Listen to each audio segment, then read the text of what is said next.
अस्सलाम वालेकुम dear students, welcome to multi leads academy. Dear students, आज हम एक चैप्टर स्टार्ट करने जा रहे हैं जिसका नाम है सपोर्ट एंड मूवमेंट। ये बहुत ही इंटरेस्टिंग चैप्टर है, इसमें आप बहुत सी नई चीज़ें सीखेंगे। तो आए इस चैप्टर में हम क्या क्या चीज़ें डिस्कस करने जा रहे हैं। सबसे पहले इस चैप्टर में हम डिस्कस करेंगे dear students human skeletal system, उसके बाद स्केलेटल डिसऑर्डर्स एंड मसल्स। तो आए स्टार्ट करते हैं हम फर्स्ट पैरा से। तो आए डियर स्टूडेंट्स स्टार्ट करते हैं। Animals live in different habitats on earth. जितने जानवर हैं वो मुख्तलिफ़ तरह की हैबिटाट्स में रहते हैं।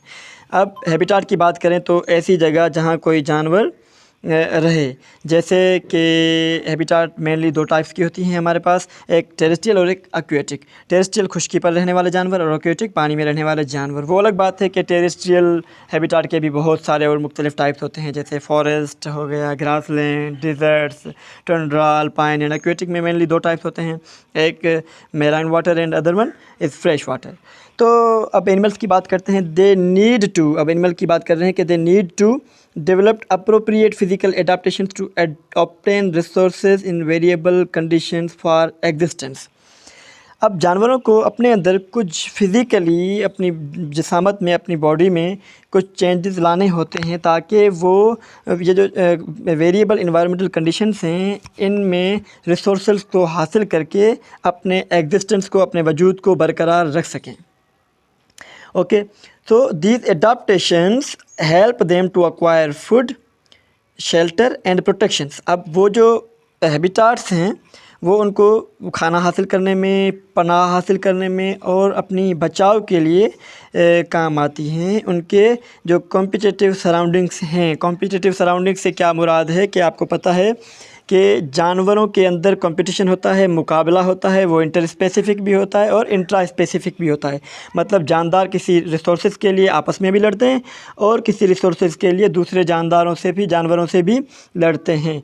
मिसाल दें हम यहाँ पर आपको, जैसे कि अब शेर मतलब टाइगर और हिरन, उनके दरमियान आपने कभी नेशनल ज्योग्राफी पर या डिस्कवरी चैनल पर मुकाबला देखा होगा।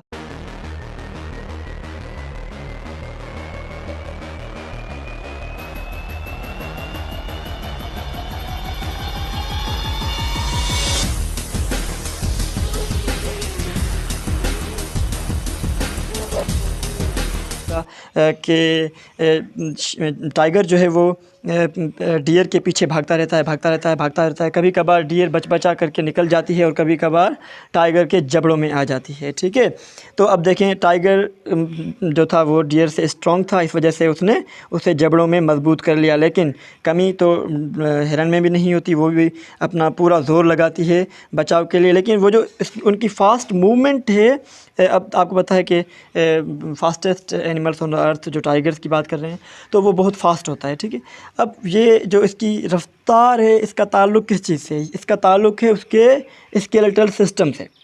आपको पता है कि जितने इन्वर्टिब्रेट्स होते हैं, मतलब जिनके अंदर बोन्स वगैरह नहीं होते, तो वो उनकी मूवमेंट बिल्कुल स्लो होगी। कभी आपने स्नेल्स को चलता हो देखा हो या कभी आपने अर्थवर्म की मूवमेंट देखी हो तो बिल्कुल स्लो होती है। ओके, लेकिन एक बात है कि मतलब इनके अंदर भी स्केलेटन होता है। ठीक है, स्केलेटन के मुख्तलिफ टाइप्स हैं, वो हम आगे चलकर अच्छी तरह डिस्कस करेंगे। तो dear students, the adapted physical changes develop strong muscular and skeletal support systems of the body that help in movement and locomotion. अब इनके अंदर जो एडाप्टेड फिजिकल चेंजेस होती हैं, मुख्तलिफ स्ट्रॉन्ग मसल्स होते हैं, बोन्स होते हैं, या अगर हम इन्वर्टिब्रेट्स की बात करें, उन्होंने भी अर्थवर्म की बात करें तो सर्कुलर एंड लॉन्गिट्यूडिनल मसल्स होते हैं जो उनको मूवमेंट और लोकोमोशन में हेल्प करते हैं। तो अब यहाँ पर एक आगे पॉइंट लिखा हुआ है, वो ये पॉइंट लिखा हुआ है कि movement is the changing okay no एक minute. biologically there is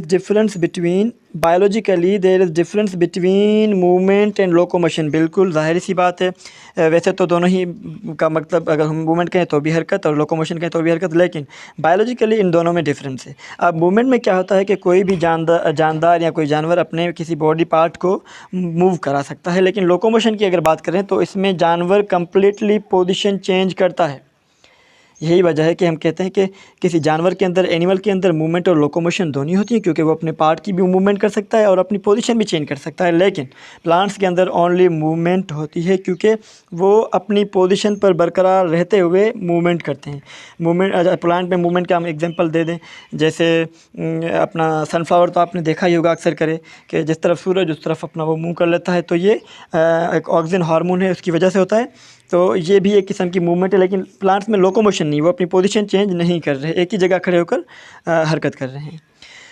okay, so movement is the changing position of an animal, while locomotion is the type of movement of an organisms in search of food and other needs over a long or short distances. अच्छा, तो अब यहाँ पर अपना locomotion की बात कर रहा है कि लोकोमोशन में कोई भी ऑर्गेनिजम्स कोई लॉन्ग डिस्टेंस या शॉर्ट डिस्टेंस मूव करके फूड के हसूल के लिए, खाने के हसूल के लिए या दूसरी नीड्स के हवाले से भी वो अपनी पोजीशन चेंज करके हरकत करते हैं। जैसे मिसाल दें आपको कि बर्ड्स की जो माइग्रेशन होती है सर्दियों में, मतलब इन्वायरमेंटल कंडीशंस के जो तब्दीलियों की बिना पर। तो डियर स्टूडेंट्स, आज था ये हमारा एक शॉर्ट सा प्यारा सा इंट्रोडक्शन। लेकिन जाते जाते मैं आपसे ये रिक्वेस्ट करूँगा कि आप चैनल को सब्सक्राइब करें और बेल आइकन को प्रेस करें, ताकि आने वाला हर नोटिफिकेशन आप तक बआसानी से पहुंच सके। और डियर स्टूडेंट्स, अपने ये लेक्चर अपने फ्रेंड्स के साथ शेयर करना ना भूलें। अगले लेक्चर तक, तब तक अपना ख्याल रखिएगा। अल्लाह हाफिज़।